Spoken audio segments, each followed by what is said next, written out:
All the time. Let me tell you what a libertarian is. Libertarian is someone who says you can be as liberal or as conservative as you want to be.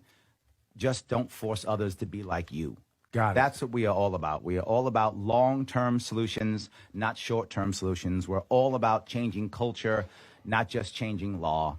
Law, we have to remember something. At the end of almost every single law is a guy or a gal with a gun who will put you in a cage. And if you don't want to go in that cage, he or she is going to kill you. That means you only use law when it really matters, not just because I'm angry, not because I don't like you, not because you should do some activity I think you shouldn't do or whatever the case may be. It's only for important things like life and liberty and property and things like that. That's when you use violence. That's when you use force. That's what libertarians are all about.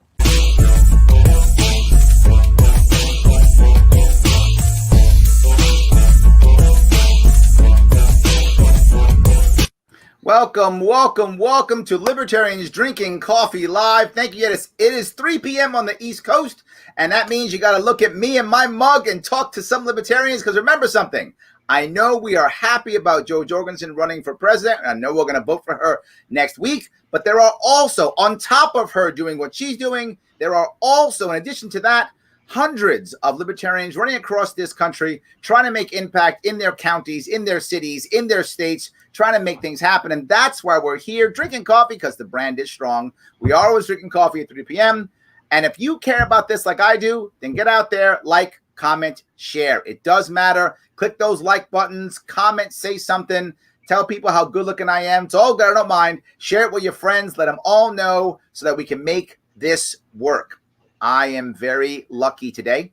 I have with me a man who is rocking it like there is no tomorrow, doing what we all want to be. We all want to be him. It's the man himself, Don Rainwater, running for governor of Indiana. How are you, sir?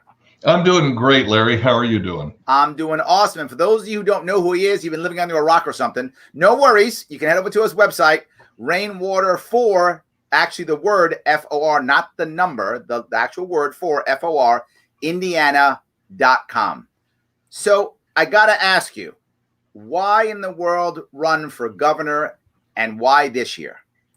Well, to start with, to answer the first part of that question, I have been passionate about state government since getting up off the couch and getting involved with the Libertarian Party in 2016. That is something that has been a passion of mine. I ran for state senate, then state representative, and have been very dissatisfied with, here in Indiana, we have a Republican supermajority, and you would think by their platform stances that they would be for small government and lower taxes, and they are anything but at this point. And that was something that really stuck in my craw, and decided to get up and unstick my craw and get involved. And this year, it just seemed like this was the time for me to step forward and be the voice of small government and maximum freedom libertarianism in the governor's race. So that's what we did. I love that you have made that push, straightforward, and you went government, local government, state government, showing that. What I also love, people, the presidency, of course, the presidential candidate matters, and I said again, and so does local. And I'm so glad we have people like you out there making that happen. Now, you mentioned small government. I know you did, and that's important for all of us libertarians. I got it.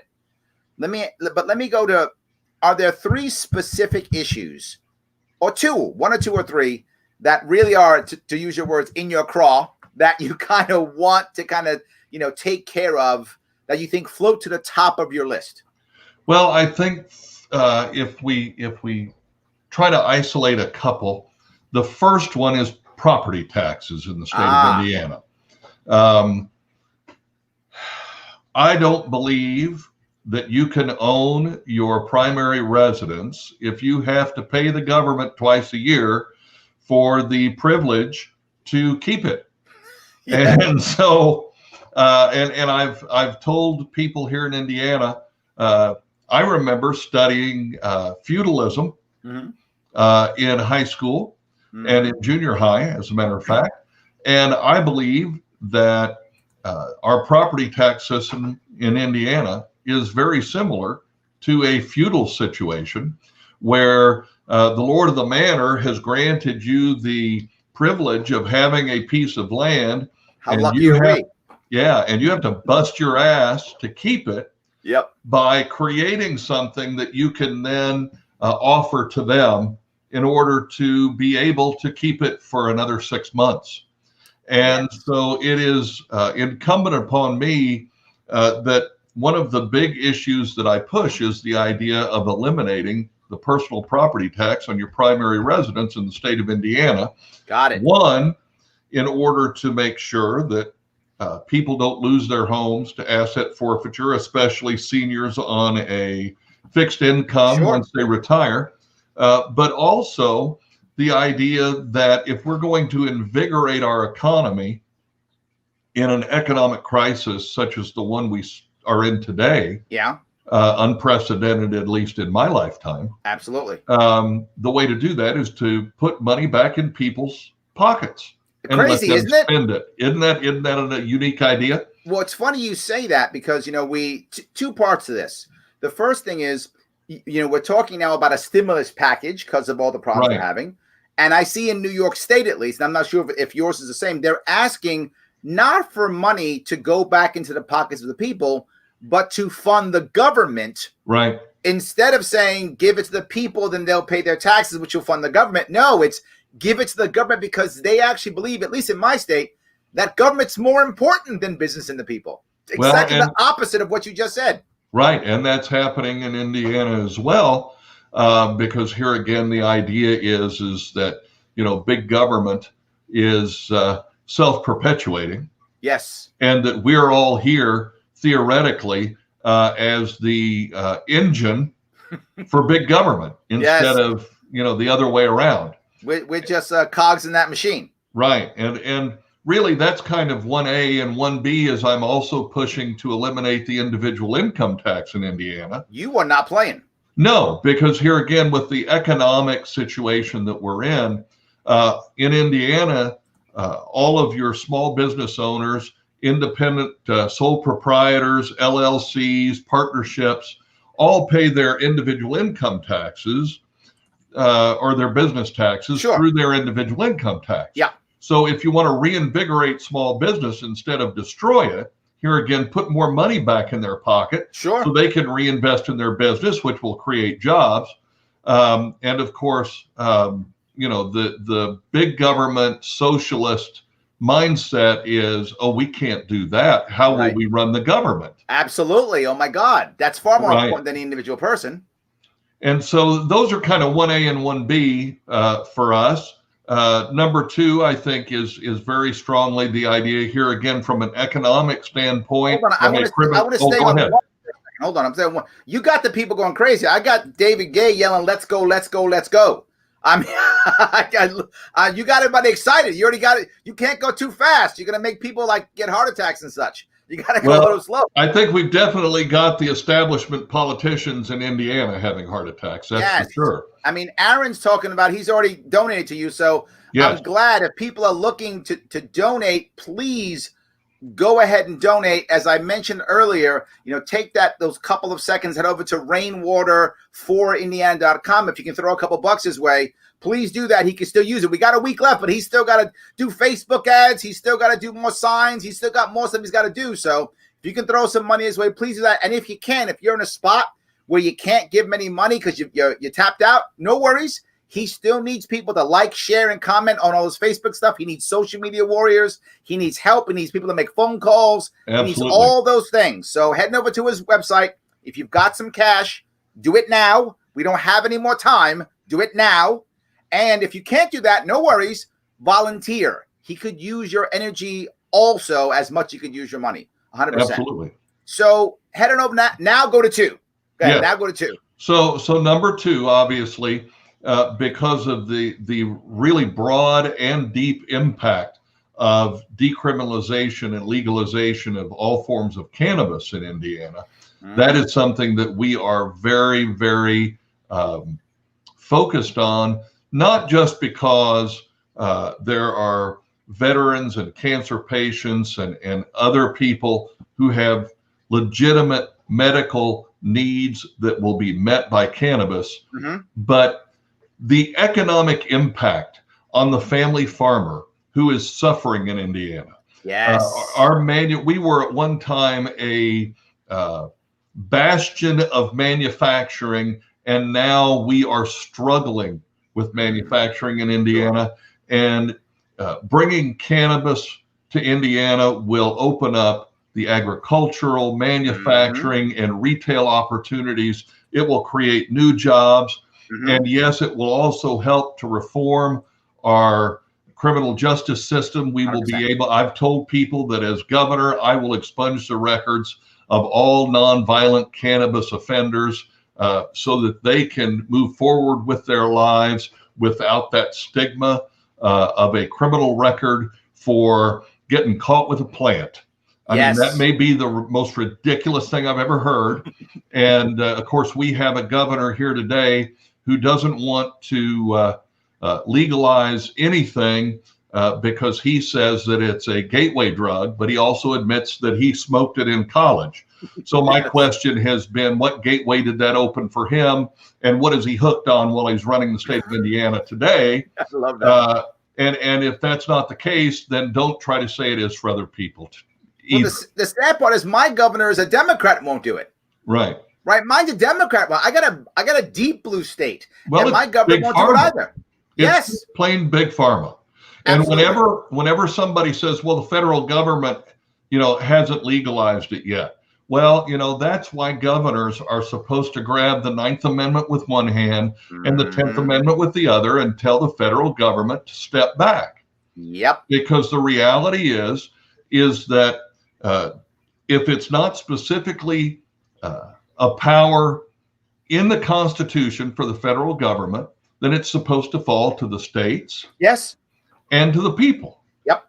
And we're not doing that. We're not enforcing the Bill of Rights. Yes. And that's something that we have to get back to. I think it's a cultural issue. Don't you think it's a cultural issue that there are a lot of Americans, at least I see it in my state, and maybe you don't see it in yours, but in my state, I see a cultural issue to where a lot of people just think if it's right or correct in my eyes, it should therefore be law. And if it should be law, why not federal law? Because that's the best of all the laws. Well, now, I don't agree with that, but I think people do. Right. Well, and that's because we've lost, and here again, I'm going to go off on the public education thing, because that's a huge thing with me. Our public education system is not an education system. It's a propaganda system for big government. And what they have done is they have convinced several generations that government is good, and the more government you have, the better it is, and that if government tells you that something is morally wrong, then it is, and if it's morally wrong, nobody should do it. Yep. But the problem is that if we look under the hood, big government is morally wrong, but they certainly don't talk about that because that's self-defeating for them. And so what we have to start doing is re-educating generations of Americans to the idea that these things were not vilified for any other reason than somebody doesn't want the competition in the marketplace to cut into their profits. Absolutely. And that they would rather you suffer than them miss a buck. Well, and we have to fix that. I often bring up a story because it's not, people think it's just someone who is uneducated, but you're bringing up the right point. It doesn't matter if you're educated or not, because the system is teaching it even if you are educated. It's almost like it's indoctrinating. I remember a lawyer I talked to, very savvy woman who was an intellectual property lawyer. And she was telling me about intellectual property law. I don't remember the details of it, but I'm going to make this up just for the sake of argument. She says something like, oh, copyright law in America is good now. It's 75 years after the death of the author. I made that up. Right. And I said, wow, that's terrible. And she said, oh, no, Larry, it's the law. I said, no, I believe it's the law. I totally do. But it's a terrible law. It's a terrible law. And she was like, Larry, you don't understand this. See, we had to change our law to match international law. And I said, great, that's really bad international law. Yep. And she looked at me like I was evil, because in her eyes, law equals righteous. Exactly what you just said. And this is an educated, savvy, smart one, a lawyer, credentialed, and she still feels the same way. It's basically a story that validates what you just said. Right. And I have these conversations with people all the time that, we are a nation of laws and not a nation of men. And I think that's a good thing. But what we have to do is we have to look at the laws. And we have to say, this is a really bad law. We need to get rid of that. Yes, this absolutely. Law, people tell me all the time, well, the Constitution may say this, but the Supreme Court in a decision 50 years ago said that that didn't apply to this. And my thing is, well, the Supreme Court is not perfect. The Supreme Court used to think that women shouldn't vote. Right. Well, our governor here in Indiana right now made the comment a week ago during our first debate that he gets his power from the Indiana General Assembly and their infinite wisdom. Yeah. And I had to say, you know what, dude? They're human beings. They don't have infinite wisdom. And I remember you said that. Yeah, I saw you. I'm like, for Pete's sake, come on, man. We're human beings. We make mistakes. And one of the things we have to recognize is when we make a bad law, when there's a bad regulation, when there's a statute that isn't freedom oriented, we need to get rid of it. We need to fix it. That's what reform is all about. And that's why that word is in the English dictionary. I talk often when people talk about nation of men or nation of laws. I will often say, that's wonderful. I'm glad. But there's also been bad nations of law, right? Imperial Japan was a nation of laws. I'm not impressed by that nation. Right. I'd rather be a nation of principles that has good laws. Yes, absolutely. That would be even better.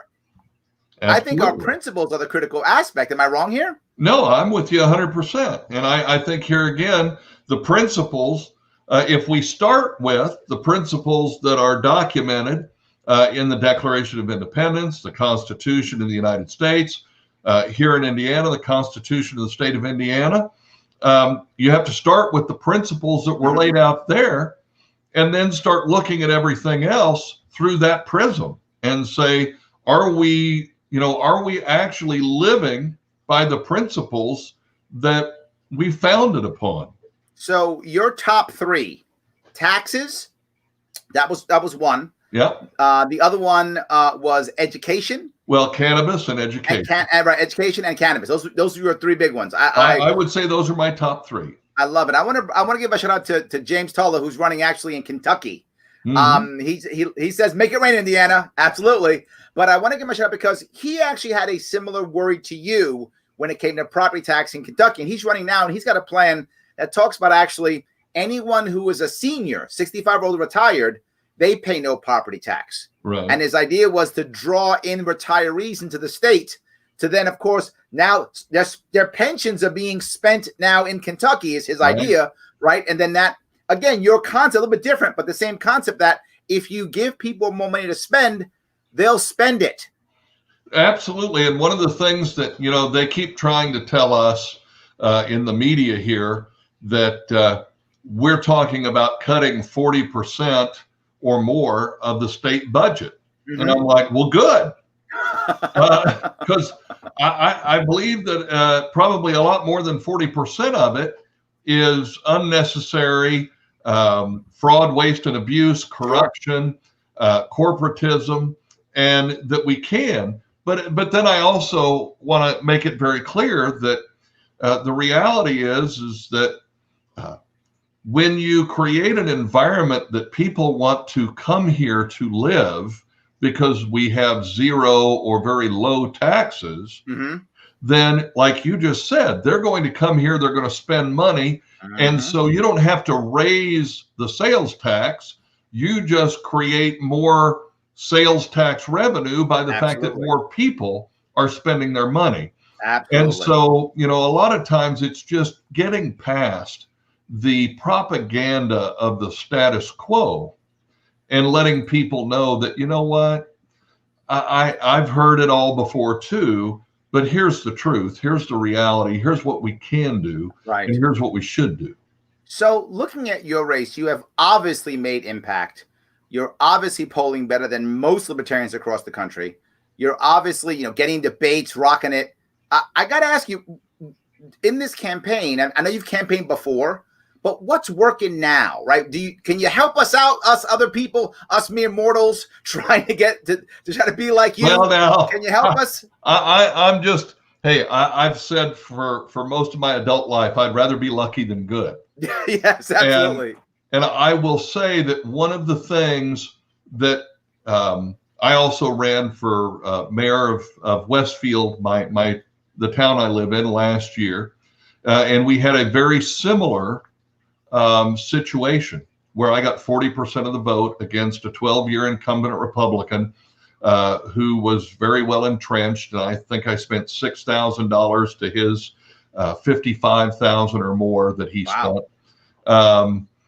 and we forced him to spend that. Sure. But the reality is that what I have kind of been able to hit on is the fact that when there is dissatisfaction in the citizenry, you have to listen to what it is that they're dissatisfied with, and you have to craft your message to be something that they can consume.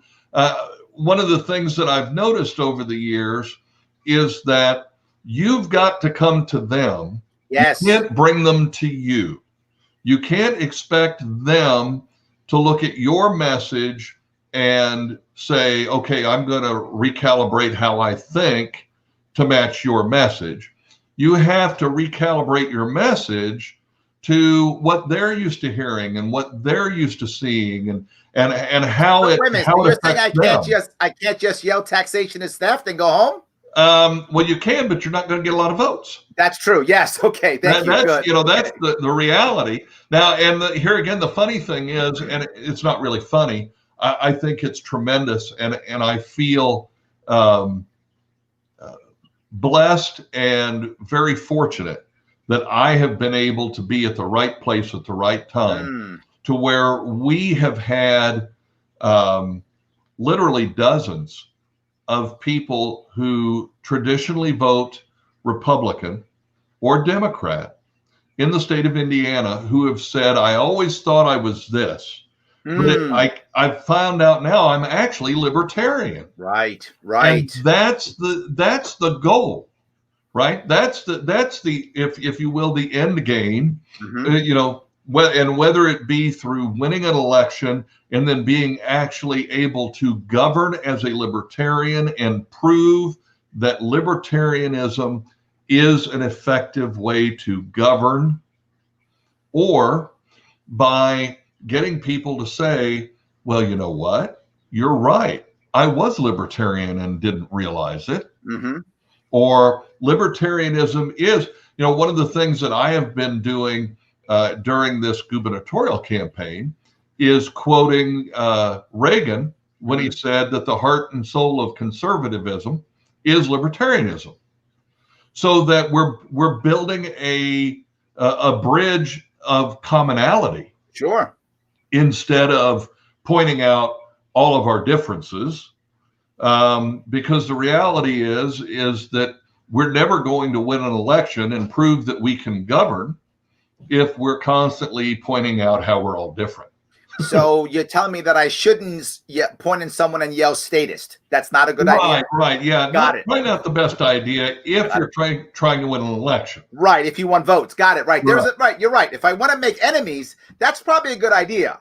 Right. If I want to win an election, probably a bad idea. And to be very honest, I've had some folks that were very, very active libertarian supporters of mine, who for a time, and some still, have kind of walked away from my campaign because I don't do things like yell statist. I know the feeling. And it's like, I understand. I'm sorry. I hate it that I might offend some people. But the reality is here again, the goal is not to be intellectually superior to anybody. The goal is to come together and make the world that we live in better through minimal government and maximum freedom. Well, the funny thing is, it's not that you shouldn't yell statist at people or you shouldn't say taxation. It isn't that actually, but you're right. The point is, we as a movement or as a party, but particularly as a movement, have to understand there's a right place and time for all of that. Absolutely. And sometimes you need to be that activist. You need to be out there in somebody's face. Sometimes you do. And sometimes you need to be the candidate. And the candidate, to your point, the candidate's job, and I'm just reiterating what you're saying, it doesn't necessarily have to be to yell and scream about liberty. It has to be able to craft a libertarian message for the people they're trying to represent. Right. Right. It's a little bit of a different nuance. One of the things that I've really worked hard at during this campaign is talking to voters about the fact that unless you're paying dues to a political party, when you say, well, I'm a Republican, if you're not paying dues to the Republican Party, you are an independent voter who usually votes for Republicans. That doesn't make you a Republican. So when I say the Republicans are doing this, I'm not referring to the voters who normally vote Republican. I'm talking about the people in government who have taken control of government and are doing certain things that we believe are inappropriate and improper. And there's a difference between accusing the current governor of being a big government hack and talking to voters who are looking at him and going, yeah, he is a big government hack. Right. Sure. Absolutely. Yes. So making that distinction, I think, is terribly important when you're a candidate. Sure. Absolutely. Look, and anyone who's watching who wants to make sure that this kind of messaging, this kind of idea keeps going, you can help by heading over to Rainwater 4, FOR, not the number, FOR, rainwater4indiana.com. If you can donate now if you can, if you've got some cash. I know some of you are tapped out from this, but some of you got a little bit left. You got like a little bit left for the end of the season. Now's the time, guys. If you got a little bit left, now's the time to give it. If you got some, $10, $100. If you're filthy rich, give them like $1,000 if you got that kind of money. I hope you all have that kind of money. Give them as much. How much? What's your maximum, by the way? What's my maximum? There is no maximum. No. Look at that. Maximum in the state of Indiana. And I will tell you that my campaign manager, Mr. Sam Goldstein, some of you probably know Sam, likes to tell people, give till it hurts. I've tried to turn that on its side a little bit. And I tell people, give till it feels really, really good on the morning of November 4th. There we go. I love it. Now, Joe, you give money, so you can actually write him a check for like 20 grand if you want to. Go ahead, Joe. You're a millionaire. Go ahead. Write him a bunch of money. It's all good. I don't mind. But again, for those of you who don't have that much cash and you're already hurting, I know some people are, particularly with the way the economy is now. If you're in that spot, still go there anyway and volunteer. Absolutely. We have phone banking going on. We would love to have folks, even if it's just an hour a day. Absolutely. Or just 1 hour, one time. We will be more than happy. We'll give you the phone script we're using, and you can make some phone calls. We would love that. There we go. So help any way you can. Now, look, obviously, I hope you win. Everyone watching hopes you win. We're loving what you're doing. We're loving what's working. I mean, the way you're making us look, you're helping all of us for the future, no matter what. If you don't win, have you decided either what's next, or have you decided already, what would be a win even if you don't get the seat?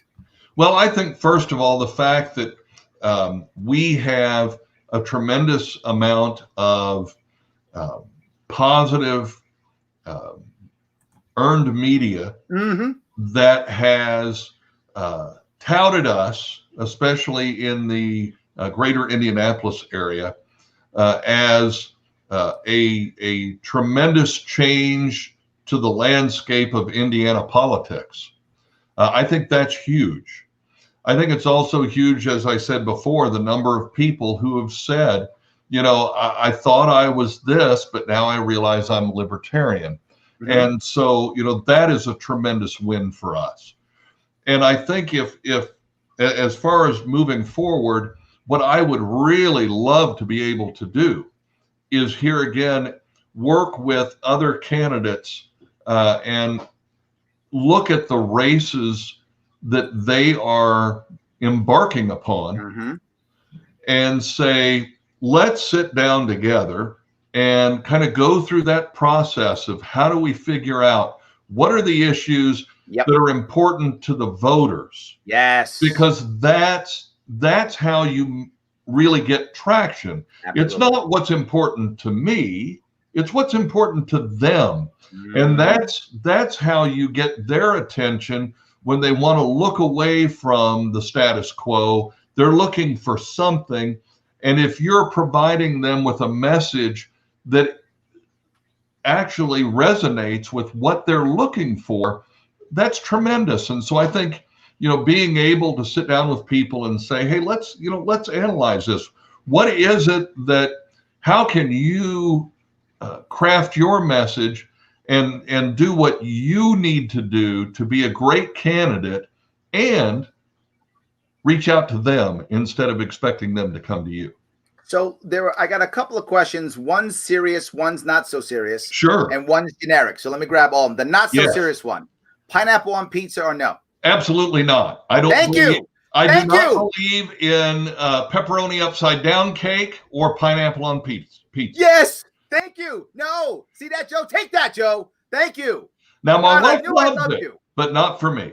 Thank you. I knew no. See, I'm radical. Pineapple on pizza. I'm a libertarian on everything except that. There you go. I understand. No. If you put pineapple on pizza, you lose all your rights in America. None. You get zero rights. You are arrested immediately and sent to Gitmo. That's it.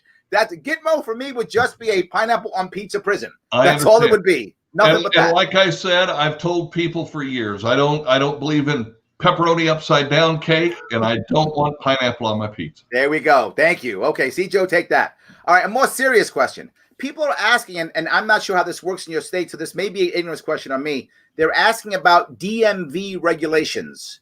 Is that a big issue in my state? What's happened, and maybe this is why they're talking about it. In my state, New York, once you have a certain number of DUIs or convictions, you lose your license in perpetuity forever. You may never get it back ever, no matter how clean you are, no matter what you do to make your life. You can turn your life around for 10 years and you still don't get your license back ever. And there's no redemption, and they do it retroactively. So if this law came in, if all of a sudden it was 10 years ago, it's retroactive. So it's really bad. Is that similar in Indiana or no? No, we don't have that type of.